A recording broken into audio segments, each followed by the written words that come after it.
दोस्तों, आपको पता ही होगा कि हम मनुष्य लोग अपने प्लैनेट की एक्सपायरी डेट घटाने का मुख्य कारण बनते जा रहे हैं। इसी चीज को शास्त्रों में क्लाइमेट चेंज या ग्लोबल वार्मिंग कहा गया है। दोस्तों, आपको ये भी याद होगा कि आज से करीब 2 साल पहले एक महामारी आई थी। उसके बाद वो आती जाती रही।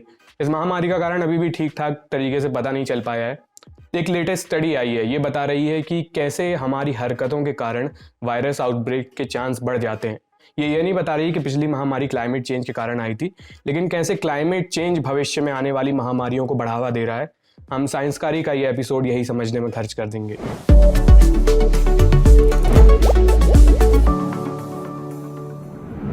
नमस्ते, मैं आयुष हूं। आप साइंसकारी देख रहे हैं। साइंसकारी के इस एपिसोड में हम समझेंगे कि क्लाइमेट चेंज और वायरल आउटब्रेक्स का क्या रिश्ता है। तो आज से करीब 200 साल पहले इंडस्ट्रियल रिवॉल्यूशन हुआ था, औद्योगिक क्रांति जिसे कहते हैं। इसके बाद से हम अपने वातावरण में अपनी हरकतों के कारण कुछ गैसेस छोड़ने लग गए। इनमें से कई गैसेस ऐसी हैं जो हमारे ग्रह का तापमान बढ़ाने का काम करती हैं। यही है ग्लोबल वार्मिंग, इसी को कहते हैं क्लाइमेट चेंज। आंकड़े देखें तो प्री इंडस्ट्रियल लेवल से 1 डिग्री सेल्सियस ज्यादा तापमान हो गया है। यानी औद्योगिक क्रांति शुरू होने के बाद पृथ्वी का औसत तापमान 1 डिग्री सेल्सियस से ज्यादा बढ़ चुका है। ये सुनने में छोटा लग सकता है, लेकिन प्लैनेट के लेवल पर ये बहुत ज्यादा गर्मी है। इस गर्मी के कुछ नतीजे आपको सुनने में आ गए होंगे कि ग्लेशियर पिघल रहे हैं, समुद्र का स्तर बढ़ रहा है, मुंबई डूबने वाली है, आदि इत्यादि। क्लाइमेट चेंज की इस लंबी नेगेटिव सी लिस्ट में एक और चीज जोड़ने का वक्त आ गया है, वायरल आउटब्रेक। जैसे ये कोरोना वायरस पेंडेमिक आया था, वैसे ही इसके कई रिश्तेदार इंतजार में बैठे हुए हैं और उन्हें न्योतने का काम करेगी मानव गतिविधि से बढ़ती हुई ग्लोबल वार्मिंग।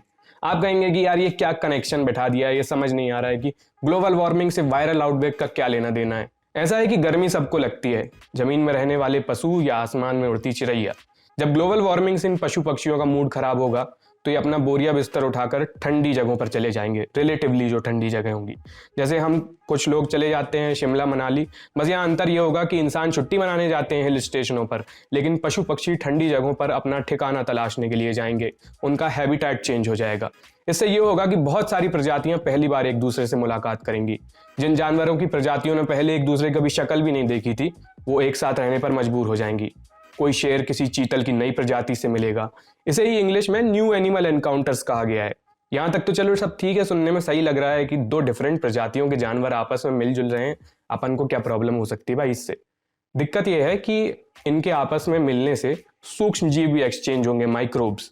तुम्हें याद हो कि ना याद हो, कोरोना वायरस एक जूनोटिक वायरस है, यानी एक ऐसा वायरस जो जानवरों से होते हुए मनुष्यों में आया है। एक थ्योरी के मुताबिक कोरोना चमगादड़ों से पहले सिवेट यानी कस्तूरी बिलाव तक पहुंचा, फिर वहां से होते हुए मनुष्यों तक आया। कोविड इकलौता जूनोटिक वायरस नहीं है। एचआईवी भी एक जूनोटिक वायरस है। चिंपैंजी से होते हुए ये मनुष्यों में आया था। आपने एबोला वायरस का नाम सुना होगा। एबोला वायरस अफ्रीका के चमगादड़ों में फैलना शुरू हुआ था, फिर ये मनुष्यों तक आया। कोरोना, एबोला, एचआईवी समेत एक लंबी लिस्ट है जूनोटिक वायरसेस की, और कई ऐसे जानवर हैं जो वायरस लिए हुए घूमते रहते हैं। वो वायरस उन जानवरों को नुकसान नहीं पहुंचाते, लेकिन मनुष्य उनके संपर्क में आ जाएं तो घातक साबित हो सकते हैं। क्लाइमेट चेंज के चलते कई नई प्रजातियों के घुलने मिलने से इसके चांस बढ़ जाएंगे वायरल आउटब्रेक के। आप सोच रहे होंगे कि नई प्रजातियों को आने दो, हम तो उनसे मिलेंगे ही नहीं, उन्हें पहले ही भगा देंगे। तो आप डायरेक्ट कॉन्टैक्ट के बारे में सोच रहे हैं, लेकिन ये इतना सिंपल नहीं होता है। होने को तो ये भी हो सकता है कि कोई नई प्रजाति भालू को वायरस पकड़ा दे, भालू हिरण को पकड़ा दे, हिरण कौवे को पकड़ा दे और कौवा आप तक गिरा जाए। ये उदाहरण के लिए, जरूरी नहीं है ऐसा ही हो, कुछ भी हो सकता है। तो सारांश यही है कि क्लाइमेट चेंज से गर्मी बढ़ेगी, गर्मी के चलते जानवर लोग अपना ठिकाना बदलेंगे, इससे कभी न मिलने वाले जानवर एक दूसरे के संपर्क में आएंगे और उनके संपर्क में आने से वायरस का आदान प्रदान होगा, और इस लेन देन के चलते मनुष्यों में वायरल आउटब्रेक के चांस बढ़ने लग जाएंगे। ये कहती है ये लेटेस्ट स्टडी, लेकिन इन्होंने ऐसे ही सिर्फ थ्योरी बना के हमें नहीं पकड़ा दी है। इस स्टडी को नेचर जर्नल में प्रकाशित किया गया है और कई सारे एनालिसिस किए गए हैं। हम इस स्टडी के कुछ मुख्य बिंदुओं पर प्रकाश डाल लेते हैं। रिसर्चर्स ने इसे अंजाम देने के लिए कुछ कंप्यूटराइज्ड मॉडल्स डेवलप किए हैं। ये गणित और सांख्यिकी के मॉडल्स भविष्य की स्थिति समझने में हमारी मदद करते हैं। रिसर्चर्स ने इन मॉडल्स में सिमुलेशन रन करके देखे और उनकी मदद से अंदाजा लगाया कि क्लाइमेट चेंज कैसे इन वायरल आउटब्रेक्स को ट्रिगर करेगा, कितनी मात्रा में, कहां, कैसे होगा।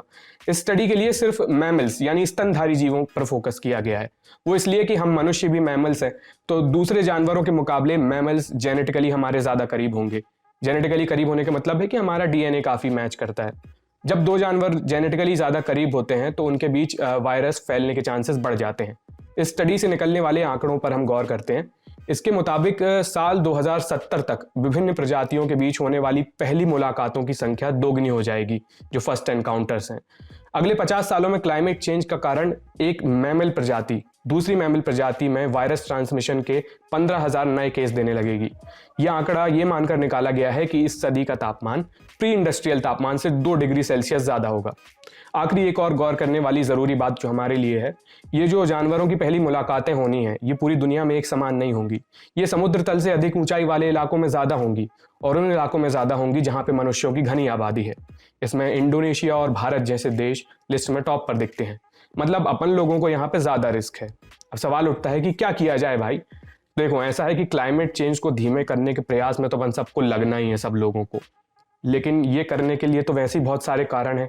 एक और कारण जुड़ गया है क्लाइमेट चेंज से निपटने के लिए, ये वायरल आउटब्रेक वाला। अब अपन कितना भी कुछ कर लें, क्लाइमेट चेंज तो लेकिन हो रहा है। अभी बस उसकी रफ्तार धीमी की जा सकती है, लेकिन ये भी होता नहीं दिख रहा है।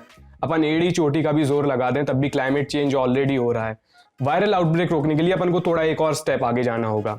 जानवरों का सर्वेलांस करना होगा, मॉनिटर करना होगा, उन्हें देखना होगा कि कौन प्रजाति कहाँ शिफ्ट हो रही है, कौन किससे मिल रहा है, चाइना नोटिस करे।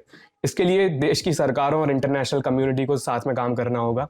इसमें निवेश करना होगा, पैसा खर्च होगा। और अब ये बात कहने की ज़रूरत नहीं है, फिर भी एक बार कह दी जाती है कि हेल्थ केयर इंफ्रास्ट्रक्चर को मजबूत करना होगा, क्योंकि वायरस को फैलने के लिए एक ही चूक चाहिए, और वो चूक हो गई तो हमारा आखिरी सुरक्षा घेरा यही हेल्थ केयर सिस्टम बचता है। बाकी सब लोग अपना कार्बन फुटप्रिंट देख के चलिए, नहीं तो किसी का फुटप्रिंट रह नहीं जाएगा। बताइए ये वीडियो आपको कैसा लगा कमेंट सेक्शन में। अच्छा लगा हो तो लाइक शेयर करिएगा। बाकी इसे देखने के लिए बहुत बहुत शुक्रिया।